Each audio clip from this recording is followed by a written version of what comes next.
El licor del Evangelio.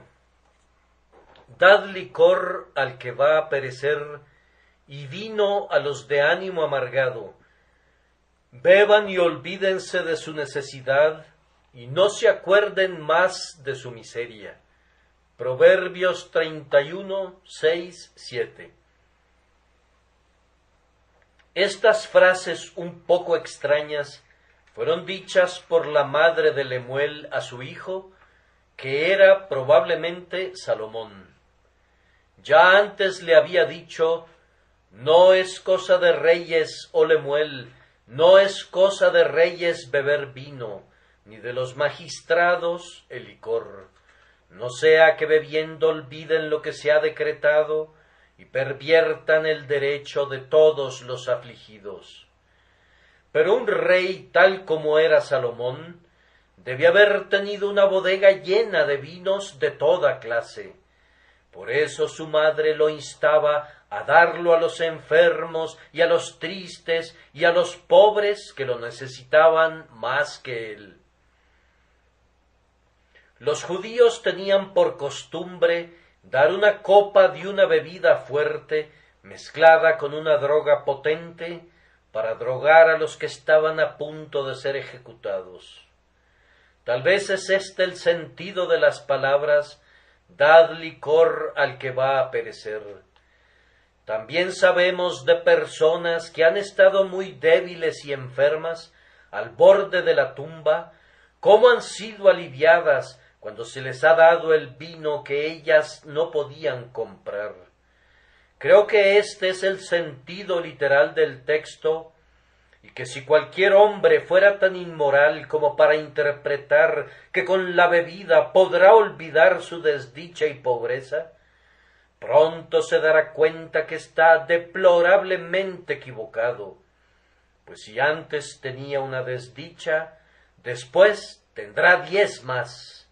Y si previamente era pobre, después estará en una pobreza mayor.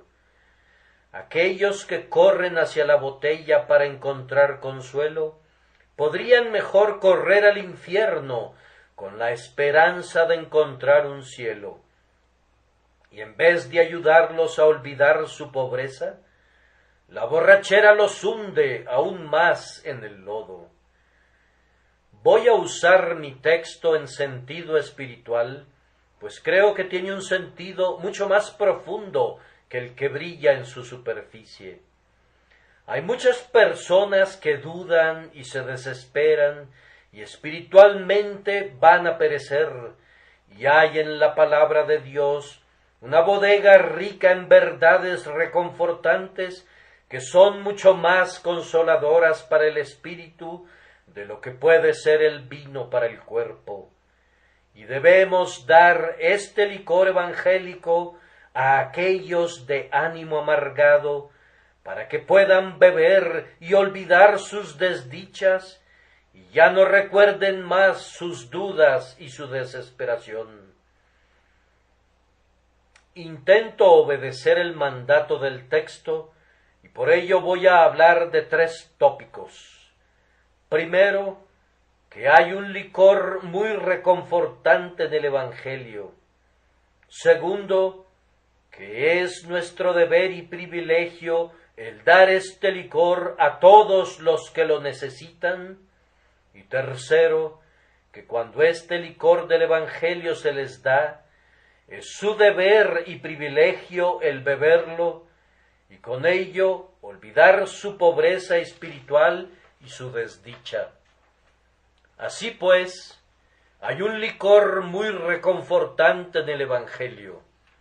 El Dr. Watts lo dice correctamente: salvación, oh sonido jubiloso, es placer para nuestros oídos, bálsamo soberano para toda herida, licor para nuestros temores.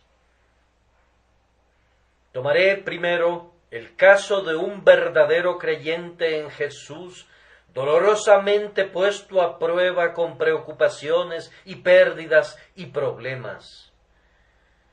Voy a suponer que ustedes han venido aquí esta noche con el temor de lo que pueda suceder mañana. Tal vez tu inquietud, hermano mío, es que tu negocio no anda bien y la pobreza te mira el rostro fijamente. Posiblemente tú, hermana mía, tienes el pesar por ese niño querido que descansa en su pequeño féretro en el silencioso cuarto del piso superior de tu hogar. O posiblemente tú, mi amigo, tienes una esposa enferma y día tras día ves nuevas señales e indicios de la gran pérdida que seguramente te espera. No puedo mencionar todas las causas que pueden entristecer el corazón de quienes son miembros creyentes de esta gran iglesia, pero mi Señor me ha enviado aquí con su propio licor bendito, que es más que suficiente para consolar a cada santo apesadumbrado que oiga este mensaje. Recuerda, amado hermano, que todo lo que te sucede viene siguiendo el curso de la divina providencia. Tu amante Padre Celestial ha previsto, ha conocido de antemano, y me atrevo a decir, ha predestinado todo. La medicina que tienes que beber es muy amarga, pero el médico infalible midió todos los ingredientes gota a gota y luego los mezcló de manera que pudieran ser más efectivos para tu mayor bien. Nada sucede en este mundo por casualidad. Ese gran Dios que está sentado sobre el círculo de los cielos, para quien todas las cosas que ha hecho no son más que el pequeño polvo de la balanza, que hace de las nubes su carruaje y que se transporta sobre las alas del viento, ese mismo Dios se preocupa por ti con tan especial cuidado que ha contado hasta los cabellos de tu cabeza y ha puesto tus lágrimas en su botella. Por consiguiente, puedes descansar seguro que todas esas experiencias que te causan tanta aflicción suceden de conformidad a su eterno consejo y decreto. ¿Acaso este licor divino no te hace olvidar tu pobreza y borra tu desdicha? Recuerda también que todo lo que le sucede a los creyentes ayuda para su bien presente y duradero. Sabemos que Dios hace que todas las cosas ayuden para bien a los que le aman, esto es, a los que son llamados conforme a su propósito. Si hubieras podido escoger tu propia circunstancia y condición en la vida, no podrías haber hecho una elección más sabia que la que Dios ha hecho por ti. El jardinero sabe dónde van a florecer mejor sus plantas. Algunas de ellas tal vez preferirían crecer bañadas con la luz del sol, aunque, como las de la familia de los helechos, estén mejor en la sombra. Algunas de ellas preferirían estar en esa musgosa orilla, pero el jardinero las pone en suelo arenoso porque sabe que está mejor adaptado a los requerimientos de su naturaleza. Debes confiar en ello. Nunca un padre terrenal estuvo tan atento a las necesidades de su hijo como el Padre Celestial lo está con tus necesidades. Cuando eliges la ocupación que consideras como la más adecuada para tu hijo, puedes elegir sin querer la carrera que probará ser su ruina. Pero cuando Dios planea tu futuro, tiene más cuidado en arreglarlo para ti que tú en arreglarlo para tu hijo, y como Él ve el fin desde el comienzo, el cual tú no puedes ver ni para ti ni para tu hijo, Él hace la elección en tu lugar con infalible sabiduría. No pretendas que sea de manera diferente, querido hermano o querida hermana en Cristo.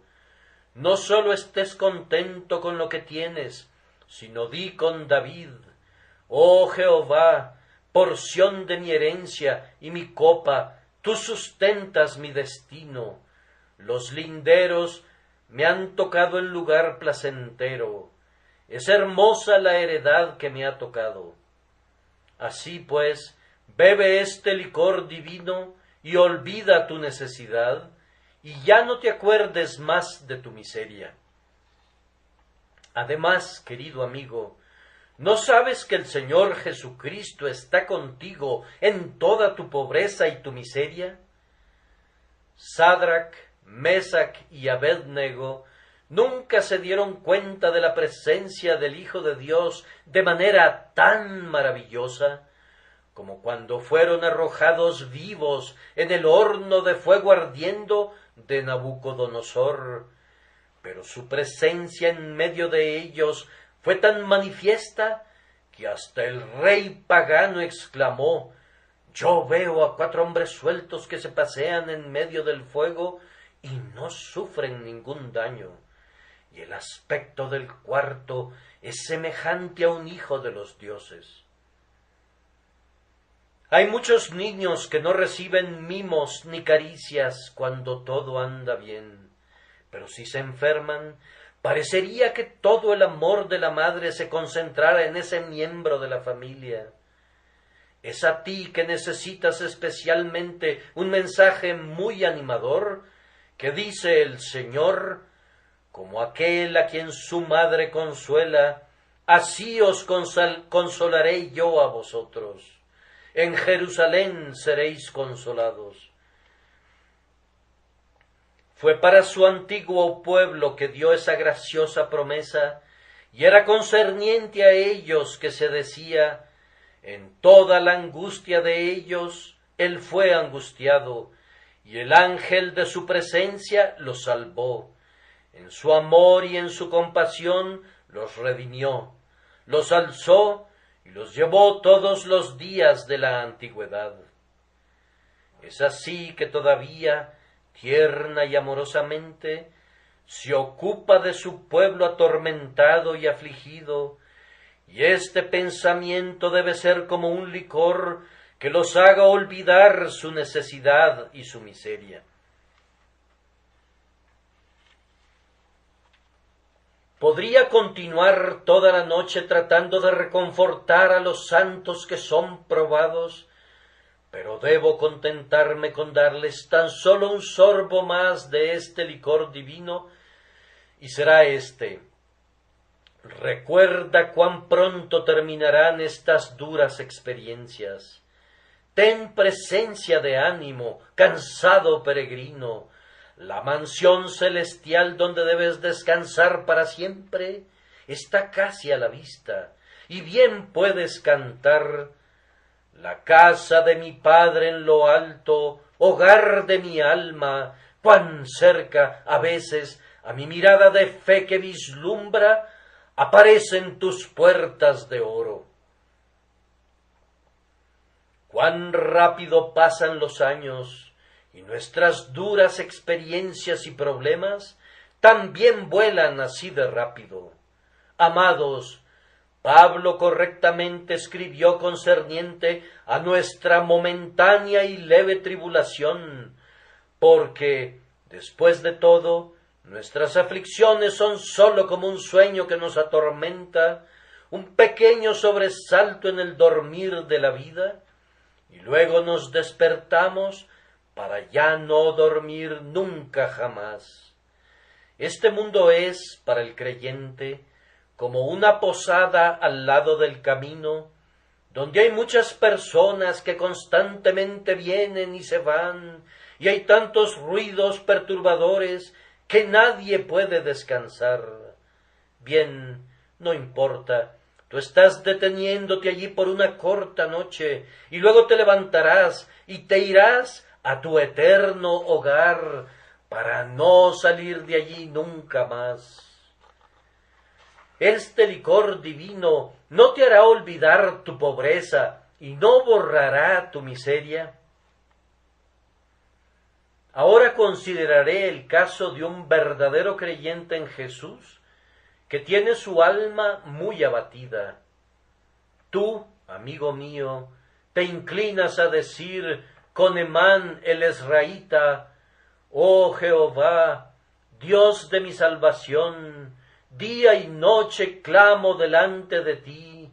Me has puesto en la honda fosa, en lugares tenebrosos, en lugares profundos.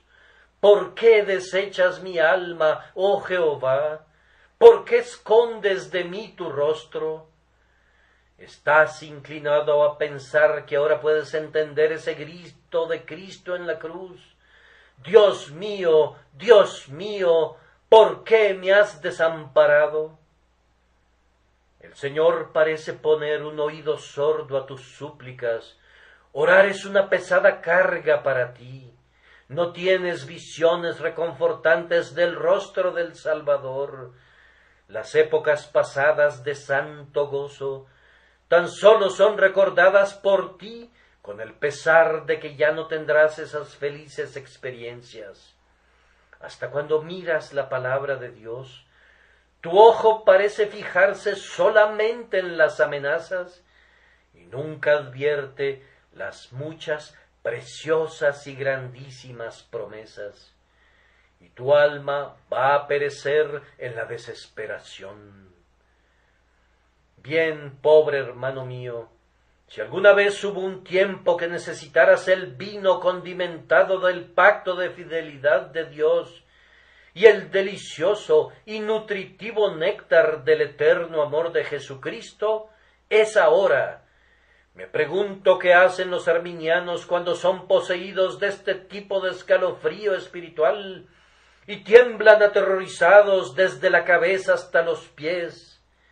Yo sé eso, y cuando tengo estos ataques, los tengo muy seriamente a veces, me vuelvo a aquellos textos que hablan más acerca de la gracia inmerecida y soberana, e intento obtener la médula y la grosura de ellos para alimentar mi alma hambrienta.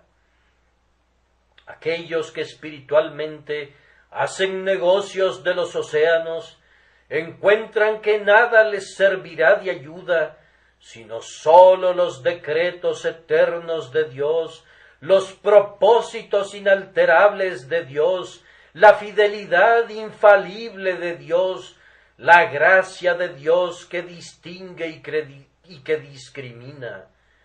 Al menos esta es mi propia experiencia, y te exhorto, hermano o hermana que no tienes esperanza, a que des un gran trago del licor divino para que olvides tu pobreza espiritual y no te acuerdes más de tu miseria. No es probable que conviertas las elevadas doctrinas del Evangelio en algo malo. Así pues, ven y aliméntate de ellas hasta que tu alma se sacie con estos bocados exquisitos de la casa de los banquetes del Señor. Acepta su invitación inmerecida.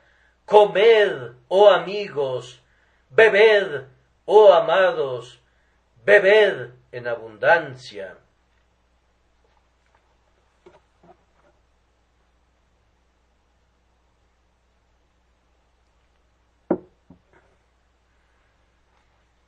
Entre las otras cosas reconfortantes que le diría a un hermano que sufre de abatimiento en su alma, estaría esta: recuerda, hermano, si alguna vez fuiste un hijo de Dios, eres un hijo de Dios ahora. Pasas a través de muchos cambios, pero tienes un Salvador que siempre es el mismo. Jesucristo es el mismo ayer, hoy y por los siglos. Tienes tus altibajos, cambias con cada fase de la luna, pero con el gran Padre de las luces no hay cambio ni sombra de variación. Acertadamente cantamos: inmutable su voluntad, cualquiera que sea mi estado, Su corazón amoroso es siempre, eternamente el mismo. Mi alma por muchos cambios pasa, su amor no conoce variación. Nunca inició un trabajo de gracia en alguien para luego dejarlo sin terminar. Nunca adoptó a un hijo en su familia y luego lo echó para que pereciera. El Señor Jesucristo nunca se casó primero con un alma y luego se divorció de ella, porque Él odia abandonar. Él nunca se apartará de ningún miembro de su cuerpo místico. Si pudiera ser una cosa tan terrible, Él mismo estaría incompleto.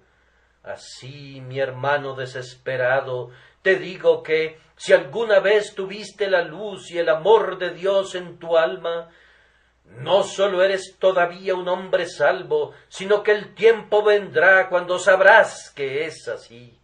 Como Jonás, saldrás de las profundidades, y también con él darás toda la gloria de tu salvación al Señor. También quiero intentar reconfortar a algunos verdaderos creyentes en Jesús que temen no ser realmente del Señor. Me da gusto que John Bunyan mencionó algunos de sus nombres en su alegoría inmortal, porque aún tenemos entre nosotros enjambres de personas que responden a la descripción del Señor temeroso, Señor mente débil, Señor desaliento, y su hija, la señorita muy asustada, el Señor listo para parar, un Señor poca fe, y eventualmente por aquí y por allá encontramos a un Señor gran corazón, o a un Señor firme, o a un Señor valiente para la verdad. Bien, queridos amigos, si están aquí esta noche, déjenme recordarles que aunque son los pequeñitos de la familia de Dios, no son pequeños a los ojos del Señor. Los ama tanto como al más grande santo que haya vivido.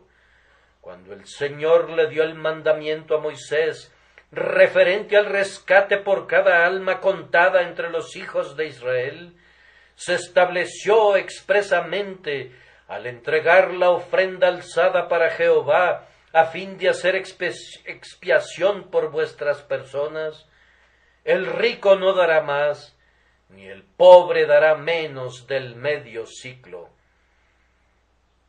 Igualmente en la expiación efectuada por el Señor Jesucristo, le costó a él lo mismo, y no más, rescatar tanto al más pequeño de su pueblo como al más grande, y los ama por igual.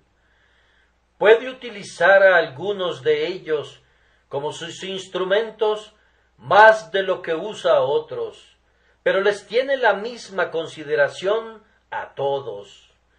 Si alguna vez hace una diferencia en su trato hacia ellos, son los más débiles quienes tienen la preferencia.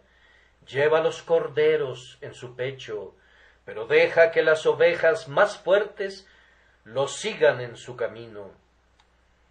Tengan pues buen consuelo, débiles compañeros que pertenecen a Cristo, y también recuerden que los santos más pequeños están tan seguros como los santos más grandes. Si estamos con Cristo en el barco de su iglesia, estamos tan seguros como todo el resto de los que están a bordo, y debemos descansar seguros que nunca pereceremos, porque si pudiéramos perecer, también Cristo perecería, y eso nunca puede suceder. El santo más grande que haya servido a su Señor con celo apostólico, o hasta con el propio sacrificio de su vida, imitando a Cristo, tiene que confiar para su salvación en la sangre y la justicia de Jesucristo, y el santo más débil tiene que hacer precisamente lo mismo, y uno no es más salvo ni está más seguro que el otro. Así que, señor temeroso y señorita muy atemorizada, beban del licor divino y ya no tengan dudas ni estén tristes. Creo que mi texto tiene también un mensaje especial para el pecador que tiene su corazón afligido y su espíritu desanimado. A alguien así yo le ofrecería el licor del Evangelio así: amigo mío, recuerda que Cristo Jesús vino al mundo para salvar a los pecadores. Esa palabra, pecadores, te incluye a ti. Y si tú me preguntas, ¿qué debo hacer para ser salvo?, respondo como hizo Pablo cuando se le hizo esa pregunta: cree en el Señor Jesús y serás salvo. Así como ustedes tienen el mandato de creer en Cristo, de descansar en Él, de confiar que Él los salva a ustedes, no puede ser presuntuoso de parte de ustedes creer que así es. Jesucristo es grande para salvar. Él es capaz de salvar plenamente a todo el que venga a Dios por Él. Si aquí hay un pecador que es tan malo que no pudiera yo describir su caso ante ustedes, no es tan malo para que Cristo lo salve. Entonces, ¿por qué desesperas, oh tú que vas a perecer, viendo que Dios ha dado a su Hijo amado por pecadores como tú? Tus pecados son grandes, yo sé, y gritan en voz alta pidiendo su castigo. Pero en el momento en que tú te arrepientas de ellos y confíes en la sangre de Jesús para limpiarte de ellos, serás hecho perfectamente sano. Tus pecados te serán borrados tan completamente que Dios dice que si se buscaran, no se encontrarían. Sí, no se encontrarían. Serán tan absolutamente borrados como si nunca los hubieras cometido. ¿Qué licor más reconfortante que ese puede servirse ante ti? Entonces, bebe de él y olvídate de tu necesidad y no te acuerdes más de tu miseria.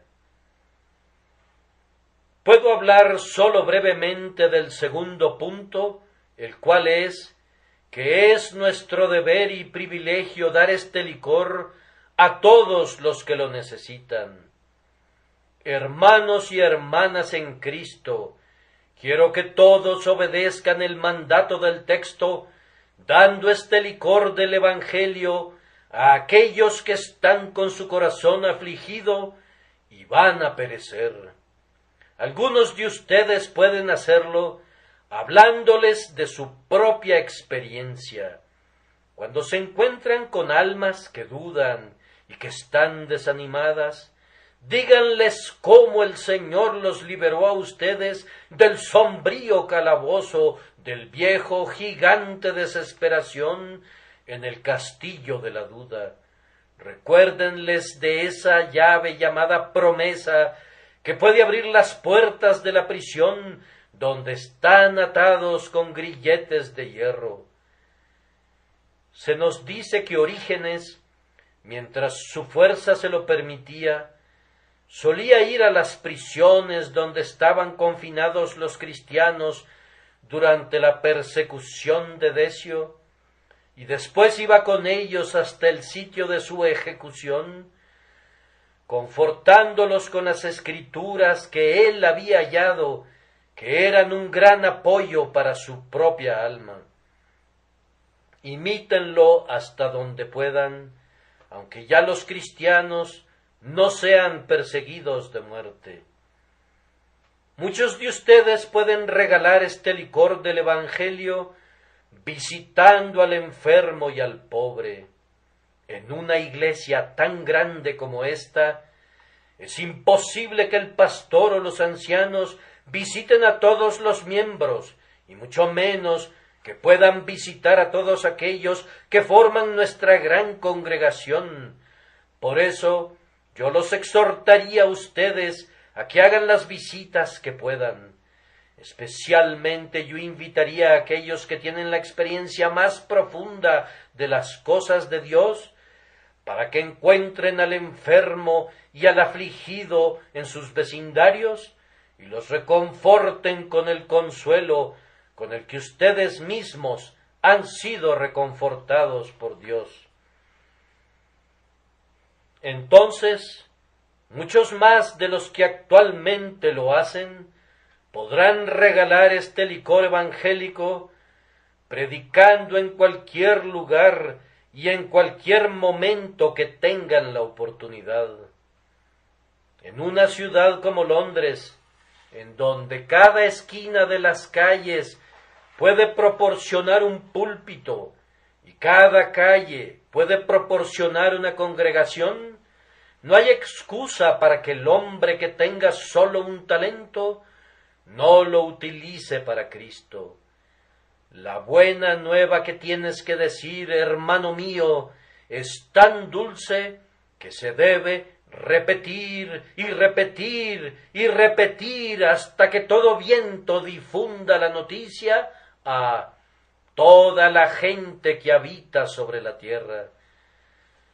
Le ruego al Señor también que avive a muchos hermanos y hermanas en medio de nosotros, para que vayan a las regiones más allá, como misioneros de la cruz, y moverlos a ustedes que no pueden predicar, para que den de acuerdo a sus posibilidades, ya sea para la preparación de nuestros hermanos en el colegio de pastores, o para el soporte de aquellos que son llamados por Dios para predicar y enseñar la palabra en tierras lejanas donde no es conocido Jesús. De esa forma también estarán ayudando a dar el licor del Evangelio a aquellos que tienen su corazón angustiado y van a perecer.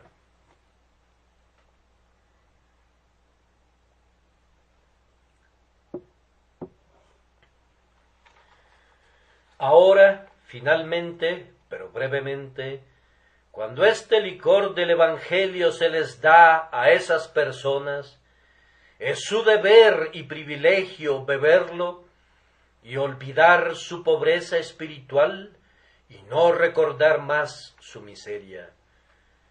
Podemos llevar a un caballo hasta donde hay agua, pero no podemos forzarlo a beberla. Podemos llevar este licor evangélico al pecador, pero sólo el Espíritu Santo puede forzarlo dulcemente a que tome un trago grande y profundo de él. He tratado de dar este licor otra vez esta noche a todos aquellos que lo necesitan, como seguramente lo he estado haciendo desde que el Señor abrió mi boca por primera vez para hablar de él. Pero ¿qué pasa con la parte que les toca a ustedes, mis queridos oyentes? Es mi deber y privilegio predicar el Evangelio, pero también es el deber y el privilegio de ustedes creer en él cuando se les predica. La fe es por el oír, pero hay muchos que oyen la palabra y que son como aquellos de quienes el apóstol escribió, que a ellos de nada les aprovechó oír la palabra, porque no se identificaron por fe con los que la obedecieron. Tener la medicina curativa en tu mano y no beberla es cometer un suicidio espiritual. Te suplico, pecador, que no agregues ese crimen para coronar con él todas tus otras iniquidades. Pero te ruego, en esta misma hora, que aceptes la dádiva concedida. El agua de vida está puesta ante ti, bebe y vive. El pan de vida está colocado a tu alcance. ¿Por qué tu alma inmortal tendría que padecer de hambre y perecer? ¿Temes ser un pecador tan terrible que no puedas ser salvo? Recuerda las palabras de Agur concernientes a una de las 4 cosas que son de las más pequeñas de la tierra y son más sabias que los sabios. Él dijo, la lagartija que atrapas con las manos, pero está en los palacios del rey. Puede ser que Agur hubiera visto una gran lagartija oscura en el palacio de Salomón, y que al reflexionar en ello se dijera a sí mismo, esa fea criatura es muy sabia, porque veía venir una gran tormenta, y su hogar no hubiera sido un lugar seguro. Así pues, buscando un refugio, se dio cuenta de una ventana abierta en el palacio del rey, y por ahí se metió. Ella no tenía derecho de estar allí, nadie la había invitado, pero allí estaba. Ahora, pobre pecador, esa lagartija no estaba tan llena de veneno como estás tú lleno de pecado. Se acerca una tormenta más grande que la que asustó a la lagartija, y la puerta de la misericordia de Dios está tan ciertamente abierta como estaba esa ventana en el palacio de Salomón. Y tú sí estás invitado a entrar, pero la lagartija nunca lo fue. Oh pecador, sé cuando menos tan sabio como una lagartija, y entra al palacio real de la salvación de Dios, porque una vez que estés dentro, nunca serás sacado. ¿Todavía tienes miedo de venir a Jesús? Entonces, déjame recordarte de esa pobre mujer que vino y tocó el borde de su manto, y fue curada instantáneamente de la enfermedad que tenía desde hacía mucho tiempo. Tú recuerdas que ella estaba ceremonialmente impura, no podía estar en medio de la multitud. Sin embargo, estaba tan ansiosa de ser sanada que buscó su camino a través de la multitud hasta que estuvo lo suficientemente cerca de Jesús para tocar el borde de su manto sin costura, porque ella dijo, si sólo toco su manto, seré sanada.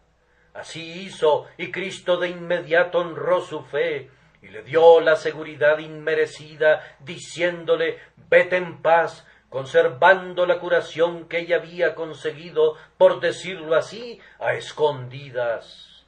Oh pecador, ¿no quieres ser tan sabio como lo fue esa pobre mujer? No necesitas intentar robar la bendición, porque estás invitado a venir y tomarla abiertamente. Jesús todavía dice, venid a mí todos los que estáis fatigados y cargados, y yo os haré descansar. Descanso es lo que necesitas, descanso de la mente, descanso del corazón, descanso de la conciencia. Ese descanso solo puede llegarte por la fe, pero los que hemos creído sí entramos en el reposo. Oh, ustedes pecadores abrumados por la pobreza y por la miseria, crean en Jesús, tomen su yugo sobre ustedes y aprendan de él, porque así hallarán reposo sus almas, y entonces también se darán cuenta que hay otro reposo, uno más completo y más bendito, el eterno guardar el día de reposo, que es la bendita herencia de todo el pueblo de Dios. Allí está el divino licor que se nos manda colocar al alcance de ustedes. Bébanlo y olvídense de su pobreza, y no se acuerden más de su miseria. Dios los bendiga por Cristo. Amén.